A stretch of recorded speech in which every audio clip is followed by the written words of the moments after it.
अस्सलाम वालेकुम जी, क्या हाल चाल है? उम्मीद है जी आप लोग खुशबाश होंगे। तो जनाब अक्सर ऐसा होता है कि घर में दाल चावल वगैरह बने ना, तो अक्सर दाल ख़त्म हो जाती है और चावल बचे रह जाते हैं। फिर समझ नहीं आता भाई इसका क्या किया जाए? तो चलिए जी बचे हुए चावलों को यूज़ करते हैं और मज़े की रेसिपी बनाते हैं। तो यहाँ पर मैंने एक अंडा लिया है, उसके अंदर थोड़ा-सा नमक और काली मिर्च ऐड करके इसको अच्छे से फेंट लेंगे हम।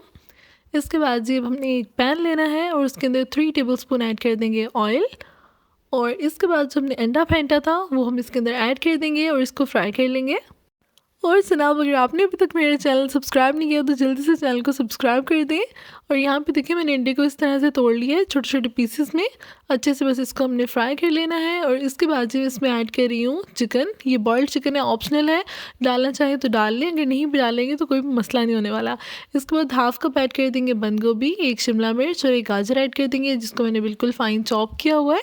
और इसी के साथ इसको भी फ्राई कर लेंगे। इसके बाद जब हमने इसमें थोड़ी सी शिश मिर्च के ऐड करनी है तो उस पर जाकर नमक ऐड कर देंगे, हाफ़ टी स्पून काली मिर्च का पाउडर, एक चुटकी ऐड कर देंगे कुटी हुई लाल मिर्च, half teaspoon chicken powder and half teaspoon ही हमने इसमें ऐड कर देना है गार्लिक पाउडर। 1 टेबलस्पून ऐड कर देंगे सोया सॉस एंड 1 टेबलस्पून ही हमने इसमें ऐड कर देना है विनेगर। अब जो सारी चीज़ें अच्छे से ऐड हो चुकी हैं, आप इसको थोड़ा ज़्यादा स्पाइसी करना चाहें तो चिली फ्लेक्स थोड़े ज़्यादा भी ऐड कर सकते हैं। अच्छे से इसको फ्राई करने के बाद ये देखें जी कितने अच्छे से फ्राई हो गया। ओवर फ्राई नहीं करना कि सब्जियां बिल्कुल मुक माकी जाएं, ठीक है ना। इनको ज़िंदा रखना है, हल्का सा फ्राई करना है ताकि थोड़ा सी क्रंचीनेस भी इसमें बाकी रहे। इसके बाद जो उबले हुए चावल पड़े थे हमारे पास वो हमने इसमें ऐड कर देने हैं। और वेजिटेबल्स के साथ ही हमने चावलों को भी अच्छे से फ्राई कर लेना है। और अब चावल ऐड करने के बाद मैं इसके अंदर थोड़ी सी काली मिर्च, सोया सॉस और विनेगर दोबारा से ऐड कर रही हूँ ताकि चावलों में भी एक बहुत अच्छा सा फ्लेवर आ जाए। अब जी हमने 2 से 3 मिनट के लिए इसको अच्छे से फ्राई कर लेना है और उसके बाद जी हमने इसको कर लेना है डिश आउट।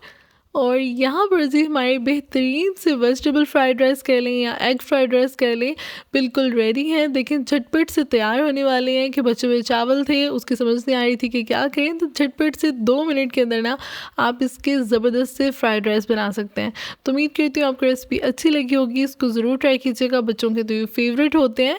और जनाब जाने से पहले वीडियो को लाइक कर दीजिएगा, चैनल को सब्सक्राइब कर दीजिएगा। अपना बहुत ख्याल रखिएगा। मुझे दीजिए इजाज़त, फ़ी अमान अल्लाह, अल्लाह हाफ़िज़।